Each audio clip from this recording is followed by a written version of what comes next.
Hello everybody, welcome to Sailing Vessel Ruby and the Adventures of Captain Bill. And Angelica, hello. Thank you for watching. So our episodes are a little all over the place. This one here is probably going to be some more commissioning. Now it's summer commissioning. We're having a very unusual summer. Last weekend, it happens to be Sunday, July 28th, and last weekend we tried to get off the dock for our very first time, and we did for a brief moment, but the engine overheated, the temperature spiked, and I'm pretty certain it was my water pump. Came back in, tied up, pulled the engine apart, did all kinds of analysis, you know, the seawater strainer, a couple other things, but it seems to be the seawater pump. Did my hunting around for a new raw water pump. The one on the boat is a Sherwood. This engine was replaced in 2014, so it's 10 years old, only has about 400 hours on it. 2 years after replacing this engine, that Sherwood pump went. 2 years into owning it, you know, that's not a long time. So this is the second time the seawater pump has failed. So instead of going with Sherwood again, you know, I reached out to the Catalina 30 community and some people with my engine, the Universal M320B. People have replaced the Sherwood with the Oberdorfer pump. My original Universal had an Oberdorfer. The Oberdorfer is much easier to replace the impeller when you do there's a plate on the front of the pump that 3 screws. You take the plate off, you take the impeller off, and you know, there you go. With the Sherwood, you have to remove a piece of their pump. The access screws to the impeller in the back of the pump, and it's just more difficult. And hopefully the Oberdorfer will last a little longer. So that's it. So that broke down last weekend. So that kind of spoiled our sailing for that weekend. Here is another weekend, and it hasn't arrived yet. In my research, I bought it online. It's in transit, $500. Break out almost another $1,000 anyways, right? So that'll probably arrive during the week, and then next weekend I'll install it. And hopefully we're going to have a nice weather weekend. I can get that installed on Friday or Saturday, and we finally get sailing 2024. We have an extensive trip planned for later in the summer. Last 2 weeks of August, first week of September, 3 weeks of sailing. So certainly hope we get off the dock before that. I'm sure we will. We'll do a few short trips before then, do some shakedowns, get the boat going. The projects that I have been going on all spring, all fall for a couple of years, I've been telling you about them for a while, really getting making some really good progress at completing those projects. Some very good success this weekend. I've told you before, I'm making a dedicated episode to the installation of the Windlass on the Catalina 30, and today I did the final wiring, technically final wiring, and turned it on and went up on the deck and just kind of hit the up and down buttons, and it's working. So now I gotta get my new anchor that I've had as long as I've had the Windlass, new anchor chain, line, everything, and then I have to do some cleanup with the wires. I gotta do some wire ties, the wires that are ran from the front of the boat to the back of the boat, the fuse panel, and the batteries and stuff. They're connected, but they're just kind of hanging in the mouth. So I gotta do some wire ties, tie them up, clean it all up, do a little fiberglass work and the anchor locker. But those are things that are coming. And along with some sailing, some actually on the water, the sails up, the rail in the water, and Angelica and I actually enjoying New England summer. The summer has been pretty good. You know, you never know up here. It could be a cold summer, a warm winter, a warm summer, a cold summer. So we're having a warm one, but we're missing it out in the water. So stay tuned, watch this episode, we'll put some fun stuff in there. And also, if you haven't noticed, we do a weekly different video. We do the Sunday Tiki Sunsets, so that's just dedicated to us capturing some fun at the Tiki Bar here at the Winthrop Yacht Club. We go there obviously at dusk, film the sunset, see the activity going on, and that's kind of fun to watch. They're usually shorter, a 5-10 minute movie, and check it out if you haven't seen it. Hello there. Well, today, Sunday, July 28th, this is one of the final steps of the long-lasting Windlass project. Today, I'm connecting the final wires. There's 2 hot red wires to the positive battery posts and 2 negatives. And after that, I should be able to walk up to the front of the boat and push the up and down button very quickly, because you're not supposed to run a windlass with no load on it. But I'll just hit them very quickly to make sure that the power is to them, it's working, and then that would be a win. That would be really good. Now, it's not the end of the project, because then I got to do cleanup. There's wires that are hanging that I run from the battery from the nav station here in the Catalina 30. There's 2 batteries. This is my house battery. Battery bank number 1, the house battery. There's 2 group 24 deep cell batteries here. That's my house batteries. They're in parallel, so it's practically speaking 1 battery. Under my quarter berth floor, there's a hatch. The fuel tank is under there, and there is a box with a second battery, the group 27. That's my starting battery. That's battery bank number 2 on the battery switch. So I'll get at that today, Andy. While I'm doing battery work, I'll top off the water level in the batteries. You certainly do that at the beginning of the year. Check it, mid-season towards the end of the year. Make sure your batteries are topped off and you're not burning your batteries out. I have not done that yet this year, so I'm sure they're in need of some distilled water. So I'll let you know how that goes when I'm up front on the deck with the windlass, and I'm about to put my foot on the up and down pedals with my fingers crossed. First Mate Angelica will be filming that, of course, so stay tuned. So, more of the windlass project updates and follow along. I've showed you this before. Those are mounting braces for this piece of wood.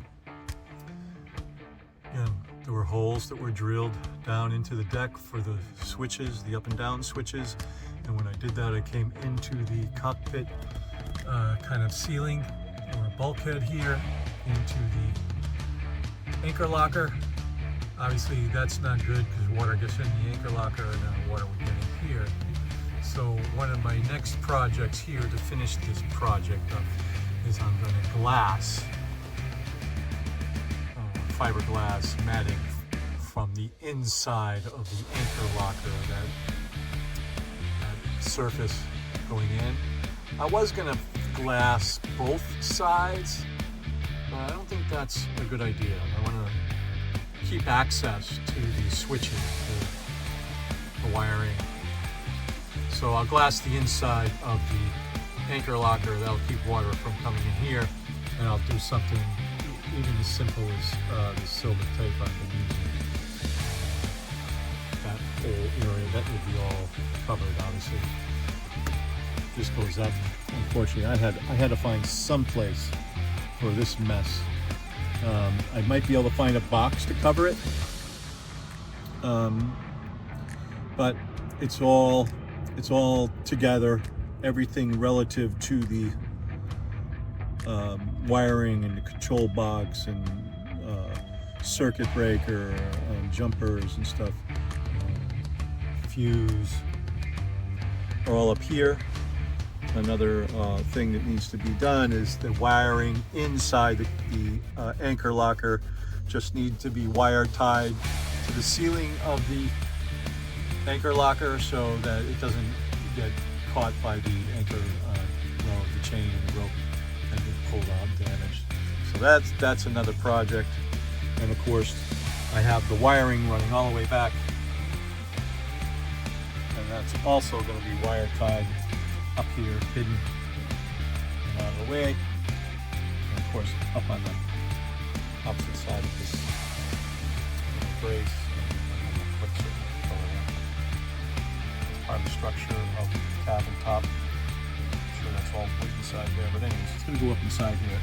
And it'll be hidden, and we don't lose the functionality of that shelf here that we underutilize, but putting junk anywhere, I don't like putting junk anywhere if I can avoid it. When we start cruising long distances, we're going to be looking for storage space, so there will be stuff up there. You know, also the white wire coming through, all the wiring is running through, goes through this hole here, through this board. There's somewhat decorative board, little band-aid. There's a hole here, wiring hole that goes into the anchor locker. The white wire here, that's a 2-wire. I don't know, maybe a 14 or 12 gauge, I'm not sure. But that is the hailing horn speaker. That's going to go to the VH radio for, you know, it's an intercom speaker radio for the radio, as well as a hailer, automatic hailer on the radio. You set it to the setting relative to your boat, a sailboat or a power boat, whatever it is, whatever mode you're in while you're in fog, and it'll automatically sounds the appropriate fog signal based on whether you're sailing or motoring. And most times in heavy fog where I'm using a hailer, I'm a power boat, I'm a motorboat, I'm not sailing. There's usually no wind, and it's it's a little stressful when you're sailing or motoring in fog. So you don't want to add sailing as another component to that stress. Not to worry about that connector, it looks burnt. That's when I took the little grill lighter flame thing when I heat shrink those connectors. So that's not a short. That's just a little overdoing it on the heat shrink. So onward and upward. Today I'll start to finish up the wire tying the wires in the cockpit and getting this white wire up to the binnacle, or the pulpit, I'm sorry, the bow pulpit, and to the speaker. I'll show you that speaker and how I mounted that speaker. All right, big test. So I've been working multiple seasons installing Windlass on a Catalina 30 that's never had one before. I don't even know if it was an option for Catalina. Probably not in 1984 to this boat. But everything is wired and ready to go. First try. When you run a Windlass, you're not supposed to do it without a load on it, the chain. The chain's not ready to go. And you're also not supposed to run it without the engine running, because it kills the battery. But I'm not bringing up an anchor. I'm just going to hit the buttons real quick, and hopefully we'll have some success. All right, here we go.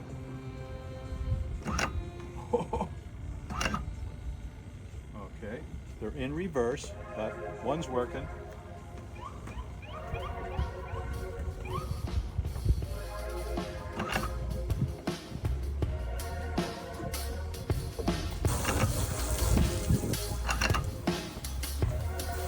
Success. First try.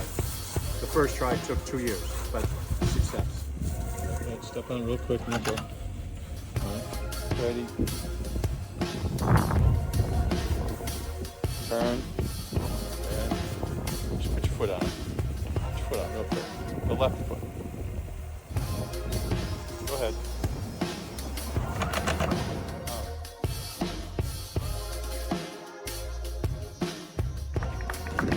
Thanks guys for having us.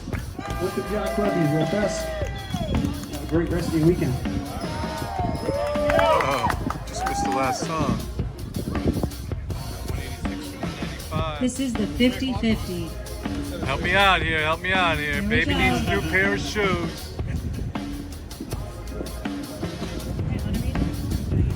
Can you read it? 74 374. 74374. Isn't there 6 numbers? Wrong. Did I buy too late? Mine has 6 numbers. 374. Last three, 374. That was not me. Last 3 are He's 374. gonna go barefoot. Who's the winner? Who's the winner? They left. Draw another number.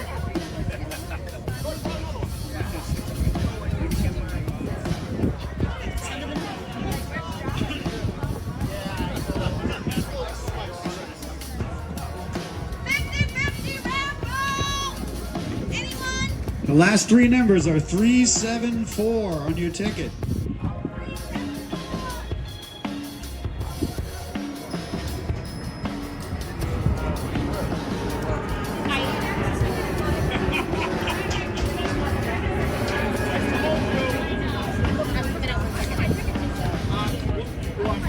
Yeah, they could be anywhere.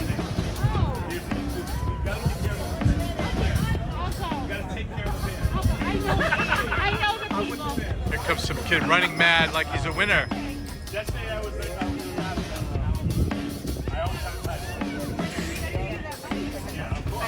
The last 3 numbers are 374.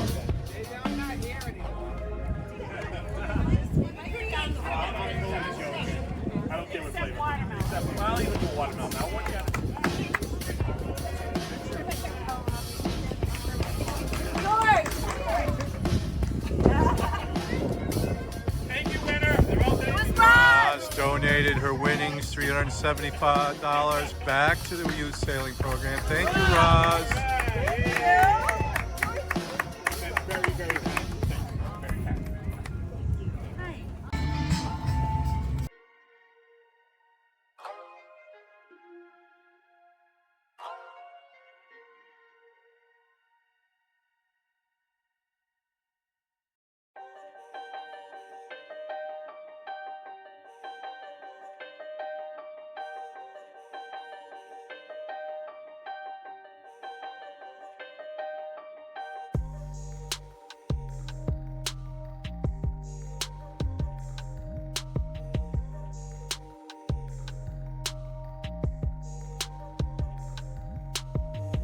All right, welcome back. So we hope you enjoyed today's video. We hope you come back for the next one.